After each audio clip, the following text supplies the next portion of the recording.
आशा जोशी, देहरादून से। मैं एक रिटायर्ड टीचर हूँ फ्रेंड्स, और मेरे 3 बेटियां और 1 बेटा है। मेरी तीनों बेटियों की शादी हो गई है और अपने अपने घर में खुश हैं, और बेटा उनसे छोटा था और अब वो भी अपनी जॉब पर है, उसकी भी शादी कर ली है, और बड़े प्यारे से 2 बच्चे भी हैं, 1 बेटा और 1 बेटी, उसके 2 बच्चे भी हैं। मैं उनके साथ देहरादून में रहती हूँ। और फ्रेंड्स, रिटायरमेंट तक तो ठीक था कि मेरी जॉब चल रही थी, और उसके बाद वहां पर भी हम पूजा पाठ जितना होता था करते थे, अकेले रहते थे। और उसके बाद जब घर आए तो फिर टाइम पास करना थोड़ा मुश्किल हो जाता है रिटायरमेंट के बाद। और जो रेगुलरली पूजा पाठ तो करते ही हैं, और बचपन से ही करते आए हैं, जो भी हमने अपने मम्मी से सीखा था। और उसके बाद फिर आध्यात्मिक यात्रा मेरी ऐसे शुरू हुई कि मेरी सिस्टर की बेटी की शादी थी, तो हम लोग शादी में गए। तो वहां पर मेरे मामी जी सरिता शर्मा जिन्होंने मुझे जोड़ा है, वो भी शादी में आए थे। तो वो किरण जी का सत्संग अटेंड कर रहे थे 3 से 4 का ऑनलाइन। तो मैंने पूछा कि आप क्या कर रहे हो, तो उन्होंने बोला कि हम लोग ऐसे कान्हा जी का सत्संग करते हैं शाम को 3 से 4। और मैंने कहा मैं तो जा नहीं सकती कहीं भी। तो कहने लगे नहीं, ऑनलाइन ही होता है ये, फोन में आता है, तो तेरे पास भी है स्मार्टफोन, तू भी ज्वाइन हो जाना। मैंने कहा कैसे होता है, मुझे चलाना नहीं आता। तो उन्होंने बोला कि नहीं, मैं आपको ना लिंक भेज दूंगी, तो उसको बस ऑन ही करना, कुछ नहीं करना, और वो आपका जुड़ जाएगा, सुनते रहना। और कुछ दिन सुन के देखो, 1 आध हफ्ता अगर अच्छा लगेगा तो जुड़ जाना, नहीं तो आपकी मर्जी है। मैंने कहा ठीक है।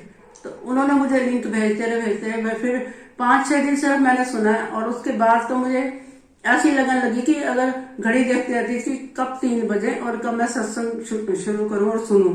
तो उसके बाद फिर 1-2 बार थोड़ा लेट हो गया, तो मैं बार बार उनको फोन ही करती रहती थी। तो कहते थे नहीं आएगा लिंक तो मैं खुद भेज दूंगी। फिर उन्होंने मुझे 10-15 दिन मुश्किल से मैंने लिंक उनका आया, और मैंने ऑन किया और मैंने सत्संग सुना।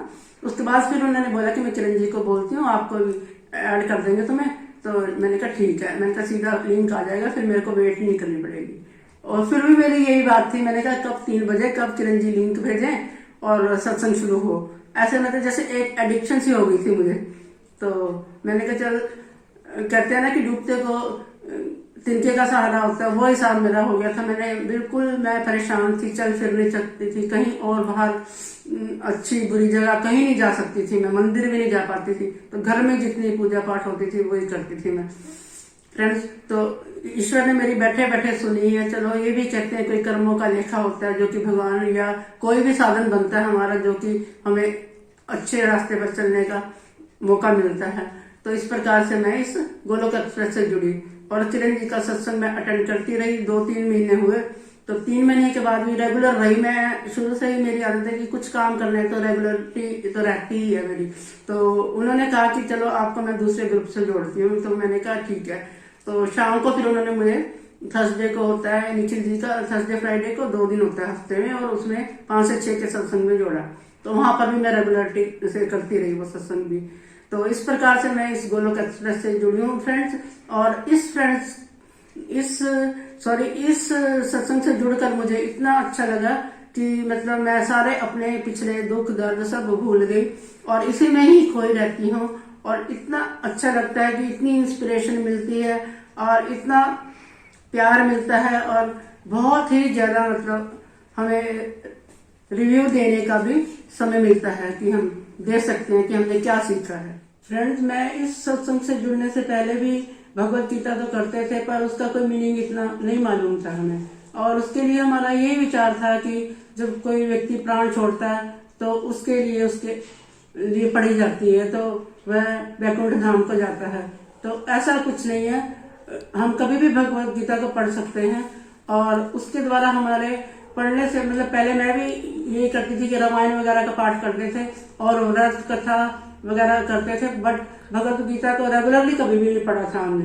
तो अब जब से मैं इससे जुड़ी हूँ, तो इस सत्संग से जुड़ी हूँ, तो रेगुलर करने से हमें पता चला है कि भगवत गीता कभी भी पढ़ सकते हैं, और ये हमारे फायदे के लिए ही बनी है, ऐसा कुछ नहीं है। इसको लोग बुक मानते हैं, पर मैं इसको मेरा जो सोचना है, इसको बुक नहीं माननी। ये हमारा हिंदू धर्म का एक बहुत पावन मतलब एक ग्रंथ है जिसको कि मतलब हमें इसमें मतलब अपनी एक आत्मा समझनी चाहिए कि हमारी आत्मा से भी बढ़कर है ये हमारे लिए भगवत गीता, जो मैंने सोचा है। और इसलिए मैं इसको बड़े मतलब मन से सुनती थी सत्संग, तो मेरा तो अब इसी में ही मन लगा रहता है। जो मेरे अंदर इतनी नेगेटिविटी थी और वो मेरी अब बहुत पॉजिटिविटी में हो गई है, क्योंकि मैं कभी भी किसी का जरा सा भी दुख देख लेती थी तो मैं कभी उधर ही ध्यान रहता था, उधर ही हाय उसका क्या हुआ होगा, कुछ हो ना जाए, ये ना हो जाए, मतलब नेगेटिव ही सोचती थी। पर अब मेरे दिमाग में कभी ऐसे बातें आई ही नहीं है और मेरा पीस ऑफ माइंड इतना हो गया है कि मतलब मैं अपने आप को सोचती हूँ कि मैं तो पहले से बहुत शांत हो गई हूँ और मेरा क्रोध भी ऐसे मतलब जैसे पानी की तरह बह गया, मुझे इतना क्रोध भी नहीं आता है। इग्नोर करने की शक्ति भी मेरे में बहुत आ गई है फ्रेंड्स। और इसके बाद फिर रेगुलर रहती हैं और पंक्चुअलिटी आ गई है और बहुत ही मतलब पहले से पॉजिटिव हो गई हूँ, कहने का मतलब ये है। तो इससे हमारी अपनी हेल्थ भी सही रहती है और जो मेरे कई बीमारियां थी, मुझे जैसे फिजिकली मैं ठीक नहीं रहती थी, उसके लिए सारे टेस्ट अभी अभी मैंने फ्रेश ही करवाए हैं, 1 वीक ही हुआ होगा और मेरे सारे के सारे टेस्ट नॉर्मल आए हैं। और मैं हैरान हूँ कि भगवान में की भक्ति में इतनी शक्ति है कि हम लोग उसमें लगे रहें, मन से लगे रहे, स्टेबल होकर रहें, तो ईश्वर जरूर हमारा साथ देता है और हमारे साथ ही रहता है, हमारे मन में ही रहता है, ऐसा मेरा सोचना है फ्रेंड्स।